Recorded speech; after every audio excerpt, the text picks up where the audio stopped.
share my screen here just to cover the agenda topics and take notes if need be. So relatively short agenda today, but again, just wanting these committee meetings to make certain that the committee is aware of the progress, any updates needed, and a schedule update. So far as project updates are concerned, similar to our last meeting last month, the board approved an amended GMP, and so Market & Johnson's moving forward with authorizing work to commence with the subcontractors, getting all the RFIs together, sending them to the architect or for our team and the engineer team, as well as getting those submittals pulled together. So we are working together to get that work effort ahead of the construction. Update on the state plan review. The state plumbing team has reviewed the documents. They had sent through a letter requesting additional data. Our engineer has supplemented some information to give back to their team. So they're in the process of responding to what we have submitted, hoping that then that will get back to the building reviewer so that they can give us their final comments. So I was hoping to be able to say that we're on our way with the state plan review, but at this point it's still in the state's hands, and so we're patiently awaiting their review comments. Steve or Tyler, maybe do you want to give an update on this, any other project updates, plan review, comments? Yeah, no, I think the main thing is we were gonna do the lane shift on 3rd Street today, but with the rain and forecast, the striping and stuff could be in question, so that's gotten rescheduled to next, the 3rd, to Wednesday. Next Wednesday is when we're gonna do that. Excel's been there. They relocated the 2 north power lines that we had on the site. Those have been removed and the power relocated for that. Next week we'll be mobilizing our trailer on site and getting everything kind of just set up. So we'll probably just take a few parking stalls in the county lot and kind of just be on hold until we get state plans so we can get started. That's kind of, we're just waiting, itching to, as soon as we get a go ahead, we'll be on site probably within the next day or so, getting rolling. So, but like I said, in the meantime, we've been doing submittals and RFIs and questions stuff ahead of time, stuff that we can get some wrapped up and through, so we got that done when we need product on site. I think that's about it for what we got at the moment. Steve, I don't know if you have anything. Just to piggyback on it, so you're accurate that the lane shift that'll happen on November 3rd. So we'll actually do some posting no parking on the evening of the 2nd, so that way the street's opened and we don't have to worry about getting anybody's vehicle out of the way when the sign company comes in. And then on the 4th, there's supposed to be another subcontractor coming in to start to put up the fencing. So we'll actually start to fence up around the Waltz lot and then start to come around by the law enforcement center. So 2 of the exits / entrances at the LEC that are on the west side, so the central one on the west side, those will be fenced off, but there'll still be a remaining approach open on the east side, which would be the one right in front of Washington Street, because the way that the lane shift is on there is those can't be used anyways. It would make it unsafe. So to put up a fence there would make sense. So on the 3rd would be the lane shift, on the 4th would be for public safety, and everybody else site safety. The fencing will start to come off. Now, this is Ken. I have a couple questions. One is for Aaron. What's the status on the monument building and additional, when will it be totally available for parking? It's available for parking right now. Okay, so is it like, do people know that? I mean, or do you have a plan to put other vehicles from public safety over there? Is it restricted? The plan right now is we're going to have probably a job trailer over there, and then we'll use it for squads, just because they'll have a close distance to the LEC if they need to leave in an emergency. Is there any kind of signage that just says, like, public safety vehicles only or something like that? I just don't know if once people start parking there, if other people will just park there and Yep. get in the way.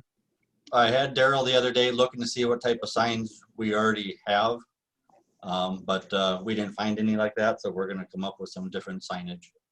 Okay, and then for Steve, where are we at on the site plan approval from the city?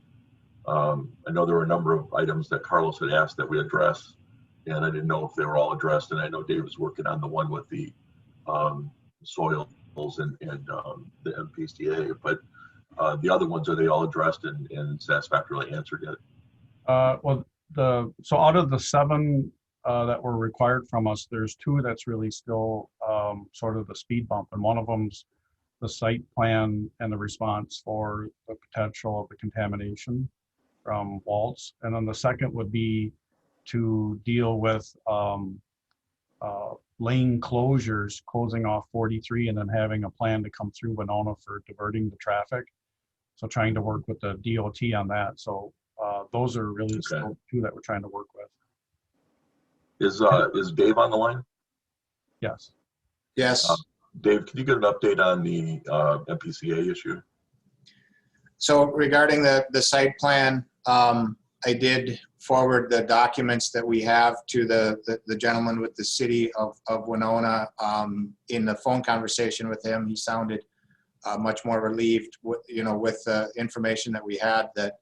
But nevertheless, he was going to look at that, and it sounded like he was going to touch base with the MPCA, his permit, and that relates to their municipal separate storm sewer system permit. Right. So he was going to touch base with the PCA just to make sure they were okay with that.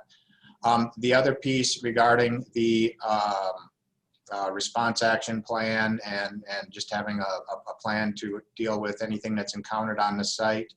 I actually have Alex Betcher from Braun's lacrosse office invited him to this meeting, so he's on. I had a conversation with him just this morning, and there's probably some coordination that would need to take place, specifically regarding the building debris and materials that were encountered in some of the soil borings. Those will likely need to be landfilled and sampled before that, so the landfills will accept those. And then there's also, just concerns with potential vapor intrusion in the building and just any general, anything else that might get encountered during the excavation. So so I'm not sure at this point if you want to jump into that or save that for later in the meeting, Danielle, or what would be your preference? I think now would be appropriate. I think it's worth it. Yeah, Dave, what I'm looking for, I'm sorry, go ahead, Danielle. Yeah, Ken, this is Marcia. Yeah. And Dave, before we get into all this stuff, I mean, is all this, I mean, I'm very frustrated. We bought this property, MnDOT said it was clean and everything, and now we got another state agency jerking our chain. And again, my personal experience, I've been through some of this stuff in a private life, previous life. Is this costing us all more money and time and delays? Commissioner Ward, there's nothing that is of this nature that doesn't cost money and delays. But didn't we get a clean bill of health from MnDOT? MnDOT sent us documentation that had their, what information they had regarding previous samplings and potential for contamination at the site. And so they sold the property to the county, having disclosed all of that information, and they made no warranty of a clean site of any fashion. But there's no indication it's not a clean site though, correct, David? I would say yes. However, there's also potential that we run into stuff. But there is the debris that was encountered in the soil borings. Right. But when we went forward with it, we knew that based on what MnDOT had indicated, there wasn't any indication of substantial contamination. But that if we did run into something, we were going to have to deal with it. We haven't run into anything. This is just satisfying the MPCA and the city that we've, you know, taken the steps to whatever they require to make sure the site is clean, and then also have a remediation plan in case we run into something that isn't. Okay. Somewhere along So I think to your point, line. Commissioner Ward, the issue is, yeah, there's some hoops we have to jump through, and it's not much different than the hoops we're jumping through at the state for plan approval and what we had to do for the DOC. It's just that this popped up with the application to the city for a site plan, which was something that we hadn't anticipated. Well, somewhere along the line, I think all this type of hoop jumping and delays and cost and expense needs to be documented, and we need to share that with our local higher elected officials and say, you know, this is a mandated project, and look at the extra things that, you know, have to be done to accomplish, you know, this, and at what expense and delay to the taxpayers. That's my frustration. I mean, private business would just say, go, you know, and yeah, we're jumping through all these hoops, and it's time, and time is money. It's frustrating. Okay, that's my 2 cents. Thank you. Yeah, so Dave, I think you wanted to get into a little more detail on this then? Yeah, it's Alex, you want to maybe jump in? Yeah, sure. So I guess I also have Jeremy Hansen on the phone, who's another guy from Braun, who the two of us can kind of tackle whatever questions you guys have. But I guess first we could go over the kind of the soils. So David mentioned that there was some debris in the soil, and from a geotechnical standpoint, that soil is probably not going to be reusable on site. So you're going to have to landfill that soil. So what Dave and I had discussed was doing a few test pits on the site hopefully early next week, to kind of get a better feel for how much debris is there, what we're going to have to manage, and then collect some analytical samples so that soil can get characterized for disposal at a landfill. Because if there's debris in the soil, we can't just take it anywhere offsite, and if we disturb it, we're going to have to manage it in some way. So that's kind of one of the primary reasons for kind of doing some of this environmental work, is to make sure we manage our solid waste properly. And then the two other issues, Dave, you had said that we were not going to be doing any infiltration, correct? There is stormwater infiltration is planned. There's infiltration tanks south and east of the proposed building in the parking areas. Gotcha. Okay. So there is. We'll take a look. We'll take a look at that in relation to where the contaminated groundwater is documented, you know, nearby on the site there, and see if there's anything that's got to be taken into consideration related to that. This is kind of, again, from a process standpoint, just so we're kind of a higher level understanding. What does it take? What do you need to do to satisfy? Are we trying to satisfy the city that we won't impact their stormwater permit, or are we trying to get some kind of sign off from MPCA? From the stormwater infiltration part of it, it's a bigger part of the state requirement for the state stormwater infiltration requirements, and they have a contaminant review piece of that, and so that's what we'll kind of work through and take a look at that and see how that fits in, or if we're okay or not with infiltrating.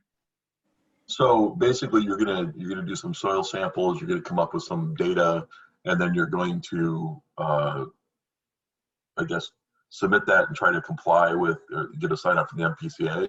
Is that on the plan? Is that the way I understand it? Yes. And if we look at it and see that it's good and everything, there wouldn't be as much of a sign off from the MPCA. I mean, if it looks like we're good, we're good.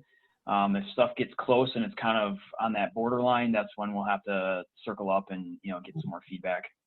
But I guess from my perspective, knowing, you know, how all these bureaucracies work, okay, who has to sign the approval? Is it MPCA, or don't they have to sign? We just have to have a document that shows we're good. Is it the city? I mean, obviously they held up our site plan permit because they didn't feel comfortable. So will the MPCA tell Yeah. them everything's good? How does that work? If we were to provide, if Brown was to provide that stormwater evaluation document that shows that we're good from an infiltration standpoint and contamination, the city, I imagine the city would sign off on that at that point. Okay. And if we show that there's some things we have to deal with, like construction debris, and we have a remediation plan for that, then that would also be part of that sign off, right? Yeah, I would say in yes. other words, if we're I mean, showing we're gonna, Is that a kind of a separate issue? I don't know. I'm just trying to understand the process so that we can understand how long this is going to take and what's involved. So working with the city, and if the city has specifically asked requirements on getting involved with the MPCA and getting, making sure all that stuff's being done right, we'd have to find out from the city.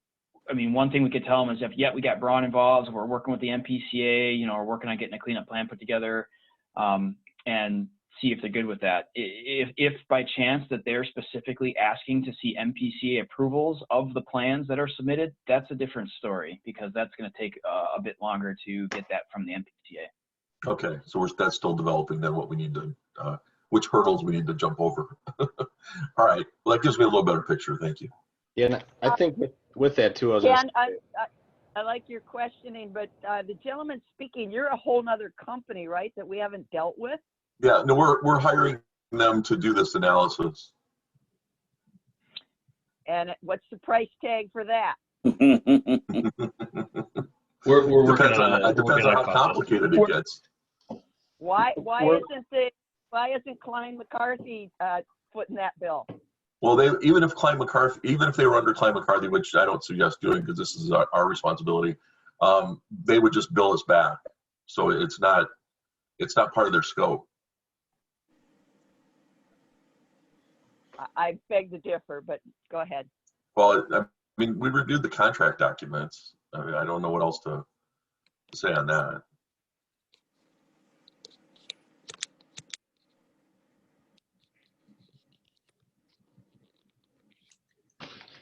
So Alex, did you want to, talk about the time frame for getting like some test pits or having a piece of equipment at the site to do that? And, Sure. Yeah. So if there's, I guess, we have a excavating contractor on board, correct? yes, yep. Okay. So if we can work with them, we can talk with them today and see if potentially we could get a mini or an excavator out on site. We could potentially do those test pits early next week, and then we'd be looking at probably 8 business days to get our data back, and then probably another 2 to 3 days to get landfill approval. And that depends on what landfill we want to use. La Crosse County landfill is closer, but it's usually more expensive. My clients in Winona typically actually take the trek all the way out to Austin landfill, Austin, Minnesota, the SKB landfill.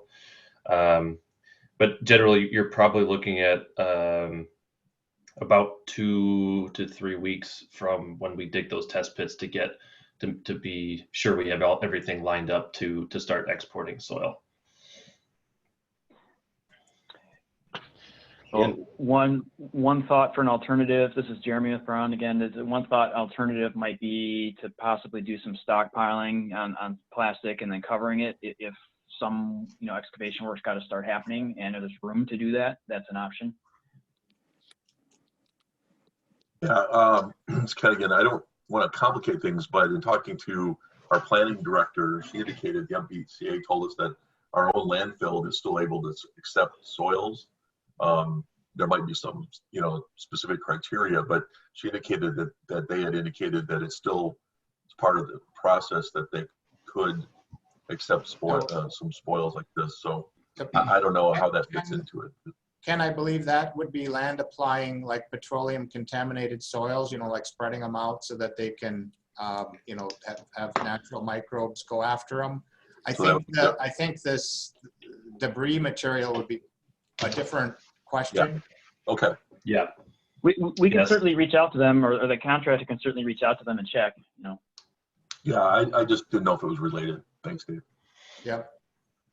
And that's correct. Yeah, land applying wouldn't work with the debris soils. Those would be considered solid waste, so they'd probably go to landfill. But yeah, we can definitely check depending on the levels of contamination. If Winona County has landfill, we could potentially use that could certainly save on traveling all the way to Austin.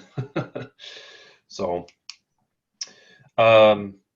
so that's kind of where we stand with soil, and then we would recommend having an environmental technician out to keep an eye on the soils that are getting excavated, make sure that what we found in the test pits is matching what we're finding during the full excavation. But hopefully those test pits will provide a pretty thorough picture of the kinds of debris we're finding. I was telling Dave that I was helping MnDOT back in 2015 and 16 on the bridge project, and on the other side of the bridge, we were finding a lot of slag and ash and other historical debris that was chemically impacted. So if we run into that on this site, we'll be able to effectively handle that pretty quickly, knowing if we know about it ahead of time. Yeah, I'm just curious, do you know the samples that we got that had some construction debris in them, do you remember, are they like a specific area on the site, or did they do a lot of samples, or how did that go?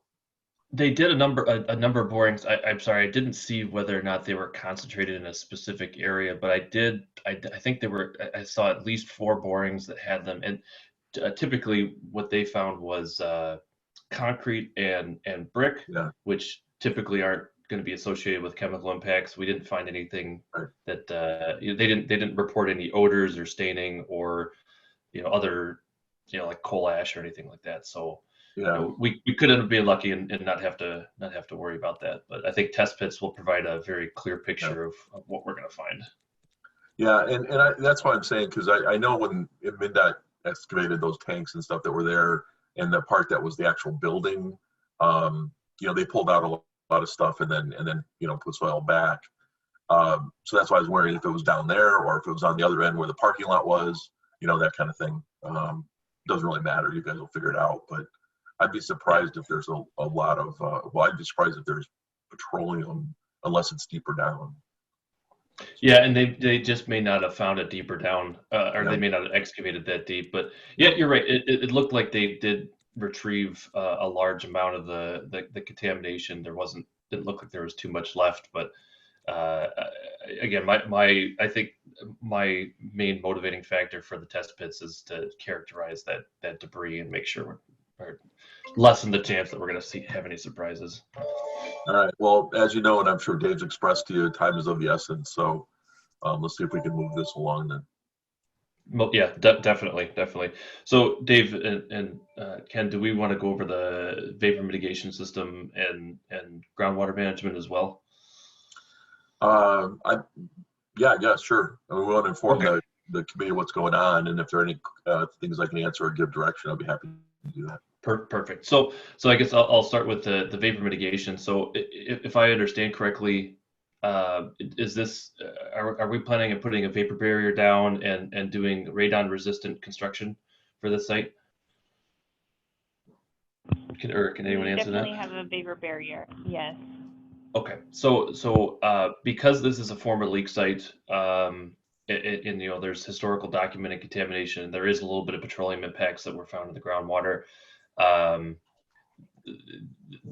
We would recommend upgrading the existing vapor barrier and vapor system to be an active mitigation system to vent any potential petroleum vapors that will accumulate underneath the slab. This is, if we were to go through and get full MPCA approval, they would likely want us to put one of those in anyways. So if we're going to try to follow the MPCA best practices, that would be something we should incorporate in the building. There are ways to test out of it, but unfortunately with the construction schedule that Dave was telling me, I don't think we're going to have enough time to do those things, but that's still a possibility depending on exact timing. Hey Alex, I got a question for you. With with the site basically gets cut for the building footprint 3 to 4 feet. You know, some areas I think it's deeper. I mean, that whole pad is basically getting hauled off and new fill is being brought in. That's what's going to have to happen for the soil corrections.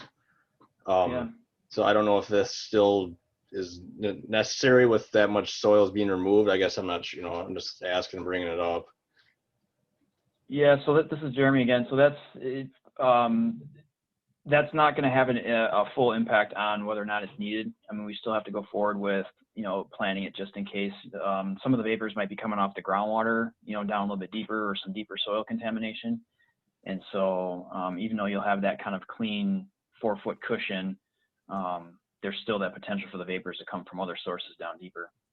So is this And vapor the system can initially be,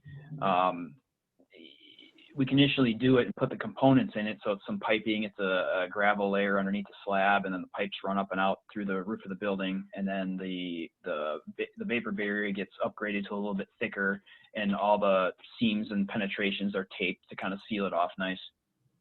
And then some follow-up testing can be done after the fact to kind of test out of needing to make it active. Is that kind of akin to a radon removal system, and is that something that's already part of the building? So it's very similar to a radon mitigation system. Yep.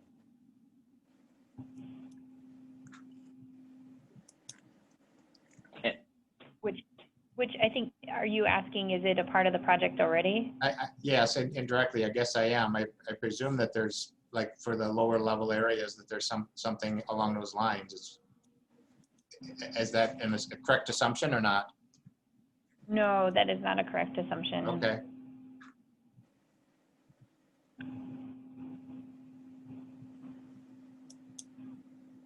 So Tyler, who is the earthwork contractor, and is the ability to get somebody in for a test pits, is that coordinated through you, or how is that coordinated? Yeah, it'll have to go through me. I think I probably need a call with Alex and those guys after this.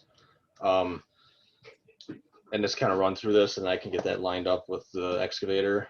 I guess with going forward on this, talking with Carlos at the city, I kind of laid it out that Mark from MCPA was good with kind of how we're proceeding, and that we just need to kind of have a plan in place. And then also, I think, what is it? I can't link it on the DNR guy's name, right? John, I think it might be from the city, that that he was happy with everything kind of with how we're proceeding, so it's really not holding up any start of construction if we get a go ahead on it. I guess I just want to make sure I'm under that assumption with everyone too, that we're good as long as we're proceeding with these steps that we're taking if we run into everything. Yeah, so that's where a little bit earlier I mentioned, you know, if the city is just looking for, you know, confirmation from you guys that yes, we're working with the MPCA and that, you know, we're going forward, that's one thing. But if they are asking to actually see or are expecting to see MPCA approval letters and completion of project approval letters at the end, there's a little bit of a timing change that we're going to have to work through, because that's going to take a bit longer. That the MPCA, if we submit our RAP plan, the MPCA, you know, has 60 business days to approve that before we can start construction. So in any of the it kind of depends conversation, on how much. Otherwise, I mean, we're kind of currently thinking, okay, maybe we won't get those approvals, you know, directly, but we'll still kind of loop in the MPCA, provide the documents to them, you know, make sure that it's kind of that they're on board, and that, you know. But if you start construction before the RAP is officially approved by them, they won't provide approval letters then at the end of the project either.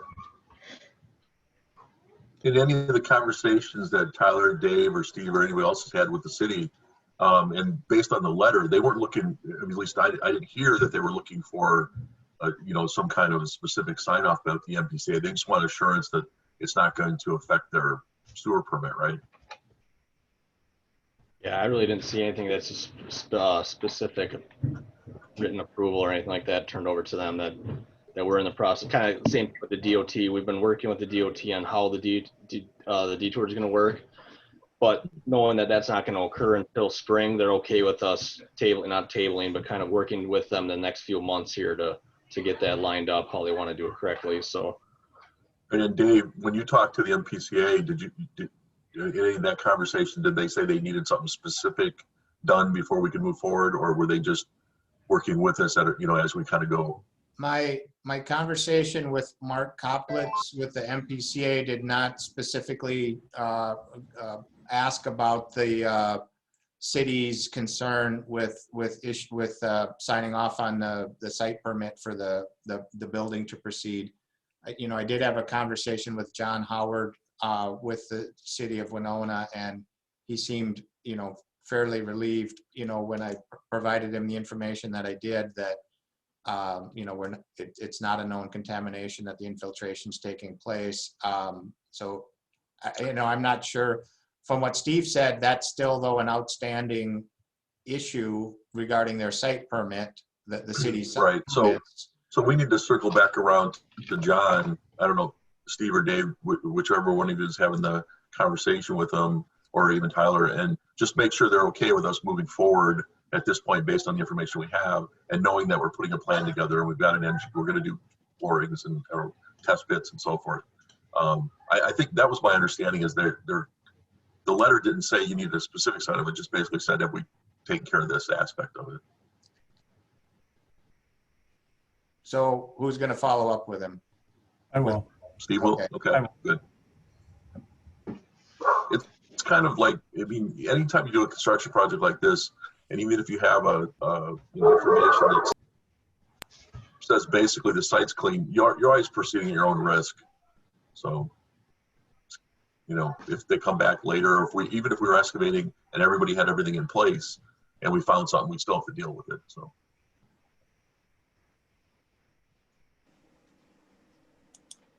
This is Alex. Sorry, I got booted from the meeting on accident or somehow. So I'm back now. Sorry to cut you guys off. Well, Alex, for your purposes, I think we want to proceed as kind of discussed today. Move forward with the test pits and so forth, and all that you need to do. And at the same time, Steve Buswell is going to circle back with John at the city just to make sure they're okay with us moving forward. If something else comes up with the MPCA or based on the examination of the soils, then we'll have to deal with it as it occurs. Okay. Tyler, do you want to stay on after this meeting, or do you want to have a separate discussion with Alex? I'll give him a call just so I know, make sure what we needed. Okay. So, and then I guess if we want to finish up on the last thing is the groundwater management or did we already talk? Did you guys talk about the drain tile? We did not. Okay. So yeah. So I guess the soil and the soil vapor covered the soil. I guess the groundwater is the last thing. So we did find low level impacts back in 2013, diesel compounds in the groundwater. And it looks like, or David informed me that there is going to be drain tile to dewater the footings and the tunnel if the groundwater elevation goes up. And it looks like the groundwater, even with the NTI investigation, was as shallow as 14 feet. And does anyone off the top of their head know what our deepest excavation is going to be for these underground features? It gets close. I think it was 12 feet, if I remember right. Okay. So because there is contaminated groundwater at the site, and I'll have to double check with NPDES permit requirements, what you're most likely going to want to do is discharge this drain tile to sanitary. So we have a few options, but discharging to sanitary is one option because you're not going to want to discharge contaminated groundwater to the storm sewer. That would put the city in a bind with their MS4 permit. The downside of discharging this to the sanitary is that you then become a point discharge, and you will need an ongoing NPDES permit, which comes with annual fees and sampling requirements. The alternative, and this is the option that we typically see, is that we just figure out a way to waterproof these underground features and eliminate the need for drain tile entirely. So again, I'll follow up after this meeting. I want to take a look at the data a little more closely about what we saw historically, and make sure that that's the case going forward.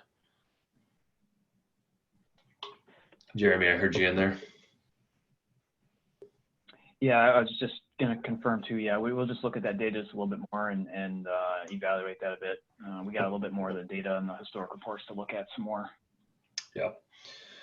So that's, and then if we're going to have to do any dewatering during construction, then we're going to have to, we would want to coordinate with the city to discharge that to sanitary temporarily during construction.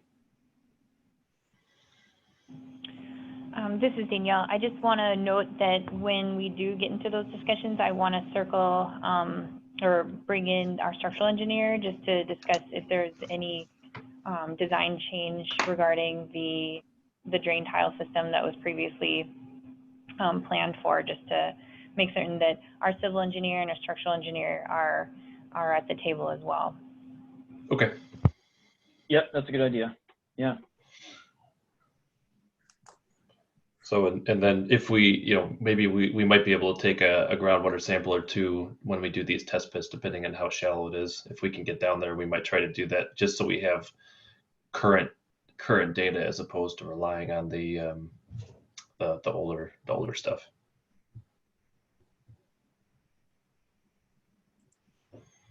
So I think that kind of covers the big three: soil, groundwater, and soil vapor. If there's any other questions I can answer, I'm happy to. Otherwise, we can have some additional meetings afterwards. But in the meantime, Bron will prepare kind of a scope of work to kind of get us through the project and get that over to you early next week. And in tandem, we'll coordinate with the excavator contractor if that's the way we want to go to get some test pits going.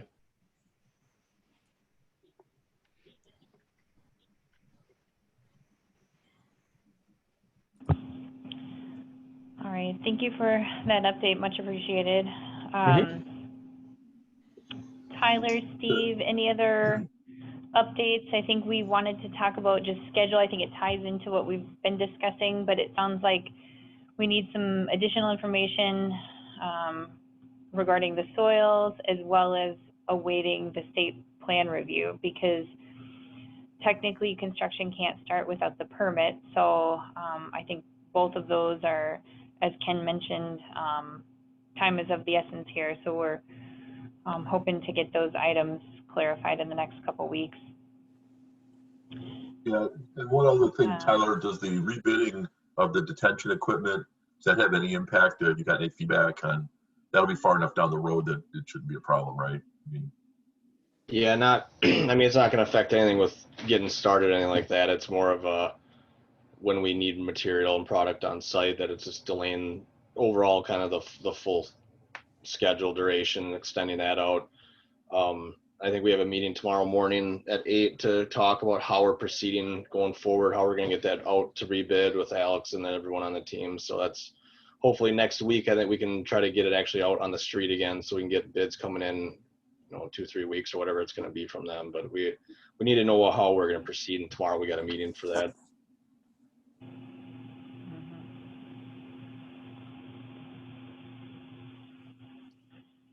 All right. Like I mentioned, we'd hope to get together every month or so. Based on the schedule, in 4 weeks is Thanksgiving.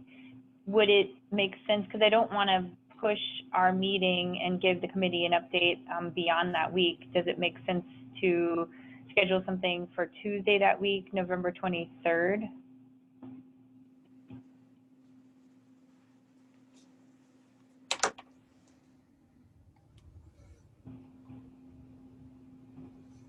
Works for me.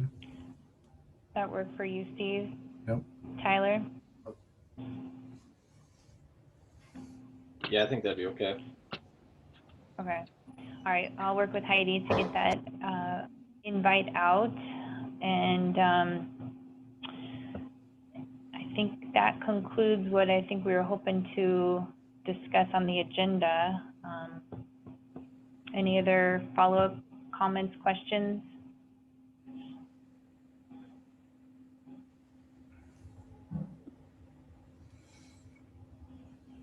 Okay. All right. Thanks, everybody.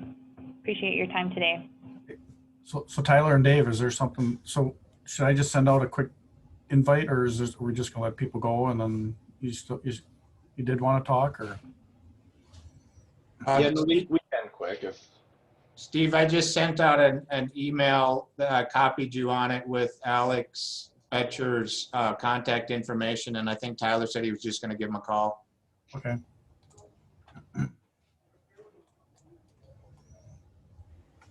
Okay. Good. All right. Thank you. Thank you. Great. Thank you. You too. Bye.